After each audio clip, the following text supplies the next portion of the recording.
Ini kerjaan pejabat-pejabat yang nggak beres ini membuat rusuh masyarakat, membuat pekerjaan masyarakat. Harusnya masyarakat bisa mencari makan, pergi bernelayan mencari ikan. Seharusnya masyarakat bisa mencari cuan, bertani, jualan. Hola netizen yang tercinta, sejumlah nelayan di Kabupaten Pidi Aceh bersatu melakukan patroli laut guna menghalau kapal etnis Rohingya yang berusaha mendarat ke tanah Sumatera. Patroli mandiri tersebut dilakukan oleh para nelayan sebagai wujud aksi penolakan terhadap etnis Rohingya di Aceh. Semakin banyaknya etnis Rohingya yang berdatangan membuat warga Aceh resah. Para nelayan pun menyesalkan sikap dari UNHCR yang meminta Indonesia untuk menampung pengusir Rohingya. Aksi para nelayan ini mendapatkan dukungan penuh dari PJ Bupati Pidi, Wahyudi Adi Siswanto. Menurutnya, pemagaran dilakukan Panglima Laut bersama masyarakat nelayan dengan ongkos sendiri. Ia menyebutkan saat ini Kabupaten Pidi menampung paling banyak Rohingya mencapai 889 orang, di mana 482 Rohingya ditampung di Kem Minaraya, Kecamatan Padang Tiji. Sementara sisanya ditampung di bibir pantai Gampong Bate, Kecamatan Muara Tiga, dan Gampong Kulam, Kecamatan Bate. Kata PJ Bupati, keberadaan Rohingya menjadi beban Pemkab Pidi. Saat ini, Pemkab Pidi paling lama telah menampung pengusir Rohingya yang sudah 1 tahun. Nah, gimana nih menurut netizen yang terhormat? Silahkan berkomentar ya. Oke, jadi gini yang akan terjadi teman-teman. Kalau pemerintah belum tegas dan cepat dalam menangani kasus Rohingya, ini akan semuanya ke Indonesia. Dari Bangladesh ke Indonesia, ke Malaysia, dari Malaysia ke Indonesia. Nanti akan terus-terusan kayak gitu. Nah, kalau kita perhatikan, tadi kan katanya sekitar 20 atau 20 lebih gitu kan. Nah, kemarin yang mendarat di Pidi sama Aceh Besar itu sekitar 200-an plus 135. Nah, itu kalau dirata-ratakan menjadi 168. Dan kalau dikalikan 20, itu setidaknya sekitar 3.350-an orang yang akan mendarat lagi kayak gitu. Dan itu baru ada prediksi, belum lagi realnya nanti seperti apa kayak gitu. Nah, kemudian dulu UNHCR itu pernah mengatakan akan lebih banyak lagi yang akan datang ke Indonesia. Berarti mereka sudah tahu dong, sudah tahu gitu kan. Tahu kan maksud saya? Berarti di sini teman-teman, ini sudah disetting, sudah direncanakan. Dan nyatanya apa? Begitu yang tanggal 10 kemarin datang ke Indonesia itu. Nah, UNHCR pada kemana? Nggak ada itu UNHCR. Malah mereka bersembunyi, fasilitas pun nggak ada. Malahan mengandalkan pihak-pihak dari warga lokal kayak gitu. Gimana nih UNHCR? Kalian sengaja atau tidak nih sembunyi? Rakyat Indonesia yang ada di Pulau Galang berperang melawan pemerintah, menyelamatkan tempat tinggal mereka, berdemo berjilid-jilid sampai ada yang ditangkap ya, sampai ada ditangkap beneran, sampai ada yang terpukul juga ya kan, ada yang sampai serang menyerang antara polisi dan juga pengunjuk rasa untuk menyelamatkan pulau mereka, tempat tinggal mereka, tempat di mana mereka mencari penghidupan. Ternyata luar biasanya, a proud for the wakil ya, luar biasa Pak. Ya, dapat kabar ya, Pulau Galang bakal diberikan atau bisa dibilang sebagai diminta untuk diberikan ya kepada orang-orang yang tidak memiliki ID, bukan negara sini, yang bukan sebenarnya terdampar, meminta pertolongan ke negara ini, dan akan diberikan sebuah pulau yang bernama Pulau Galang yang sedang diperjuangkan rakyat yang ada di Pulau Galang. Gua tinggal di Batam, jadi gua tahu gimana pahitnya mereka memperjuangkan itu. Ya, luar biasa sekali. Bro, Mak, cak mana ini? Cobalah cross check dulu, Rohingya itu tuh kenapa sebenarnya? Terdamparkah apa gimana? Apa mereka itu lagi melarikan diri dari tempat pengungsian yang ada di Bangladesh itu? Kan udah jelas itu kemarin mereka bilang mereka bayar 20.000 taka supaya mereka bisa dikirimkan dari Bangladesh sampai ke Indonesia ya, atau Malaysia. Malaysia itu awalnya ribuan doang, sekarang udah ratusan ribu, dan sekarang mereka menuntut sebuah hak di mana mereka harus diberikan ID. Nah, mereka udah beranak pinak di sana, udah kerja di sana. Kan ada yang berdagang ya kan, mendapatkan penghasilan dari negara orang. Masuk secara ilegal, bisa cari uang di sana, malah memaksa minta ID. Berdemo.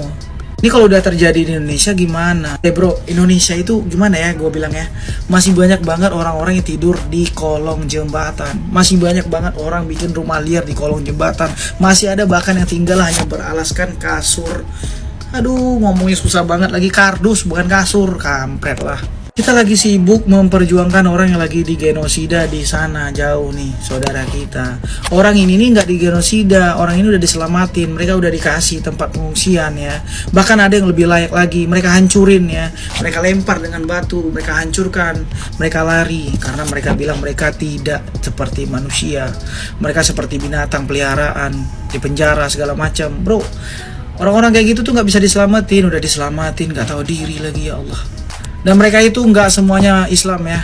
Tanya aja tuh syahadat, suruh sholat tuh kalau mau, suruh syahadat kalau mau, kalau tahu ya. Contoh itu ada banyak video itu, nggak ada yang tahu syahadat itu.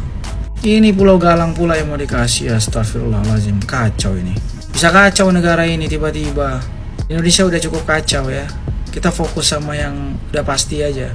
Yang udah pasti di sana yang lagi digenosida ya, cleansing etnis segala macem gitu. Itu lebih penting.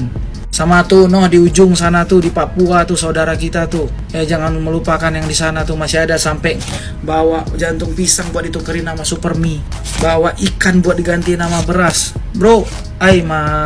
Itu kenapa bisa masuk? Itu pertanyaannya. Kita punya keamanan di laut, kenapa bisa masuk? Astagfirullahaladzim. Panik gak, Pak? Panik lah, masa enggak di ACC sama presiden. Langsung ngadain rapat koordinator, Pak, untuk pengendalian dana, Pak. Makanya, Pak, jangan jadi pahlawan kesiangan, Pak. Astagfirullah. Toh warga Aceh juga sudah memberikan bantuan, Pak, ke mereka, Pak. Tapi responnya apa, Pak? Membuang bantuan tersebut ke laut. 2, Pak, memperkaos warga, Pak. Gimana tuh, Pak? Nanti dananya minta ke pemerintah. Indonesia juga masih banyak, Pak, masalah internal, Pak. Jangan ditambah dari masalah luar, Pak. Indonesia juga masih banyak hutang, Pak. Jangan ditambah beban lagi, Pak, dengan masalah ini, Pak. Mau tahu Rohingya diusir karena apa? Karena dulu Myanmar dijajah oleh Inggris, ya, Pak, ya. Yang bantu siapa? Mereka. Dan Jepang menjajah Myanmar. Siapa yang membantu?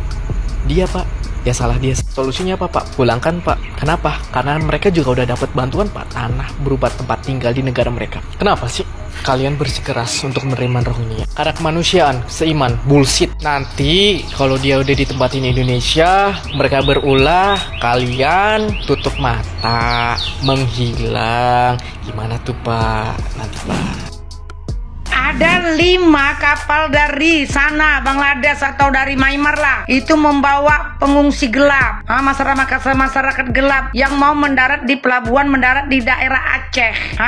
Terkatung-katung nggak berani mendarat di Aceh karena itu masyarakat Aceh sudah berjejer, berbondong-bondong mengerumuni pesisir pantai yang mereka mau tempat berlabuh masyarakat ini, orang-orang gelap dari orang-orang asing Bangladesh sana, Myanmar.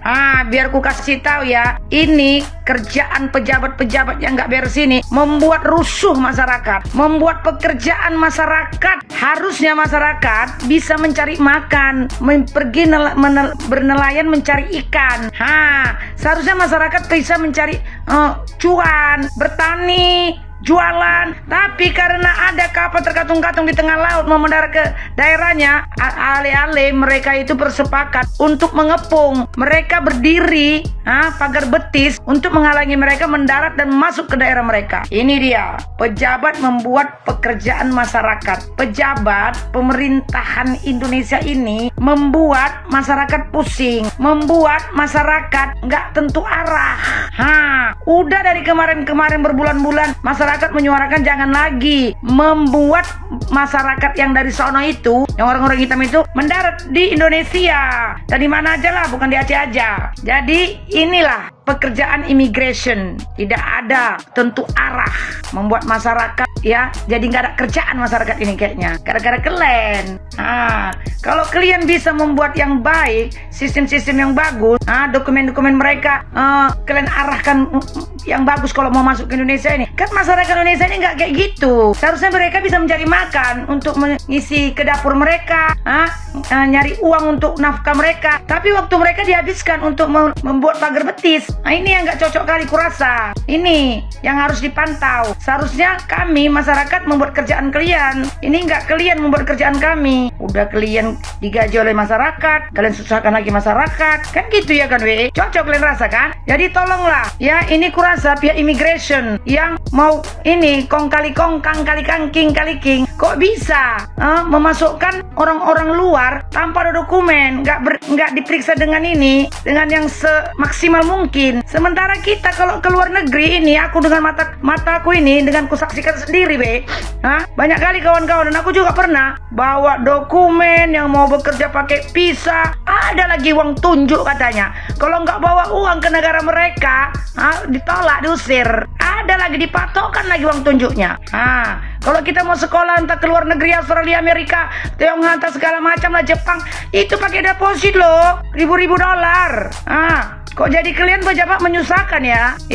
Itu masyarakat Aceh mau cari makan, mau jualan, mau pergi jaring ikan, mau bertani, kok jadi memagar-magar menghalang-halangi mereka? Seharusnya kalian, polisi laut, immigration. Heran kali aku nengoknya, entah kayak mana pun si Maruf Amin ini dan Mahfud MD ini. Udahlah ya, kayak gini aja cerita yang paling bagus.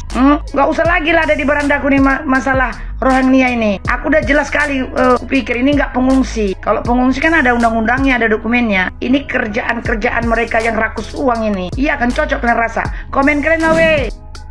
Pengungsi Rohingya membayar 15 juta biar bisa ke Indonesia secara ilegal. Waduh, hal ini terbongkar dari hasil penyelidikan dan pemeriksaan terhadap pelaku yang udah ketangkap sebelumnya. Menurut Kabid Humas Polda Aceh Kombes Joko Krisdianto mengatakan, para pengungsi Rohingya dipungut sekitar 20.000 sampai 100.000 taka atau sekitar 3 juta sampai 15 juta rupiah per orangnya. Terdapat sejumlah koordinator seperti security camp Bangladesh dan kapten kapal dalam kasus ini. Setelah uangnya terkumpul, para koordinator itu membeli kapal, BBM dan juga bahan makanan untuk bekal selama pelayaran menuju negara tujuan. Keuntungannya dibagi untuk kapten kapal, operator mesin, serta koordinator utama yang berada di camp Cox's Bazar, Bangladesh. Sebelum keberangkatan, para pengungsi terlebih dahulu didata negara tujuannya, apakah ke Malaysia, Thailand, atau Indonesia. Tapi karena penjagaan perairan Thailand dan Malaysia cukup ketat, jadi mereka umumnya mengalihkan tujuannya ke Indonesia. Waduh, untuk keterlibatan WNI sendiri dalam kasus ini adalah mengeluarkan imigran Rohingya dari camp atau tempat penampungan di Aceh menuju Malaysia melalui jalur darat dengan biaya 5-10 juta per orangnya. Waduh, kalau ada campur tangan dari WNI sendiri mah bakalan susah nggak sih diberesinnya?